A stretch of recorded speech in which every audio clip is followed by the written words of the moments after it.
बहनों और भाइयों, बोलचाल की भाषा में हम राम राम कहते हैं, मिलते हैं जय श्री राम बोलते हैं, लेकिन जो कानून नहीं मानता है, देश के खिलाफ साजिश रचता है, उसके लिए भी हम कहते हैं चलो तुम्हारा राम नाम सत्य भी होगा। और आज आप देख रहे होंगे, इसलिए उत्तर प्रदेश 25 करोड़ की आबादी का राज्य, 7 वर्ष में कोई दंगा नहीं हुआ, कोई कर्फ्यू नहीं लगा, कोई कर्फ्यू नहीं, कोई दंगा नहीं, कहीं कोई समस्या नहीं।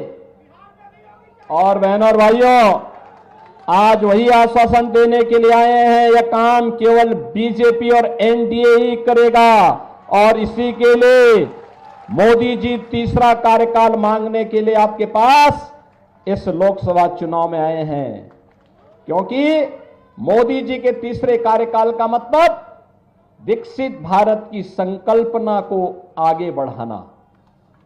अब तक तो हम लोगों ने कांग्रेस, आरजेडी और इन दलों के दलदल में जो देश फंस करके बड़े बड़े गड्ढे इन्होंने बनाए थे ना, इसको पाटने में और इनके कचड़े को साफ करने में समय लगाया। अब स्पीड बढ़ा करके भारत को ग्लोबल लीडर के रूप में स्थापित करने का समय आ चुका है। बहनों और भाइयों, आरजेडी से कोई उम्मीद मत करिए। ये चुनाव तो अब नेशन फर्स्ट बनाम फैमिली फर्स्ट का आ गया है। और हम लोग तो सोच रहे थे कि अच्छा हुआ हम लोग फिर से एनडीए को बिहार के अंदर और सशक्त बनाने में हमें सफलता प्राप्त हो गई। अन्यथा बिहार के अंदर तो लालू जी के परिवार को ही सीट कम पड़ रही थी, आपने देखा होगा। वो परिवार तक ही सीमित रह गए, परिवार के बाहर सोच है ही नहीं।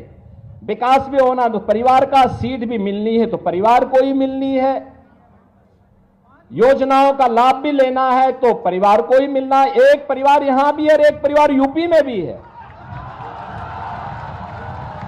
यूपी की जनता तो पहले ही उनको जवाब दे चुकी है और बिहार के लोगों को भी उस जवाब देने के लिए तैयार होना है। और इसी के लिए मैं आया हूं आपसे कहने के लिए कि बहनों और भाइयों, यूपी और बिहार का संबंध तो चोली दामन का संबंध है, कभी अलग न होने वाला संबंध है। हमारे यहां जब बोलते भी हैं संबोधन में, तो हम बोलते हैं जय सीताराम। पहले माता सीता का नाम लेते हैं, तब राम का नाम लेते हैं। यही हमारा संबोधन है।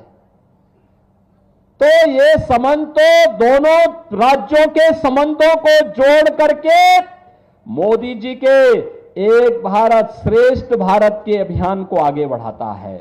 और एक भारत श्रेष्ठ भारत के लिए मोदी जी का तीसरी बार प्रधानमंत्री बनना आवश्यक है। और मोदी जी का तीसरी बार प्रधानमंत्री बनाने के लिए औरंगाबाद से श्री सुशील कुमार सिंह जी को फिर से सांसद बनना आवश्यक है।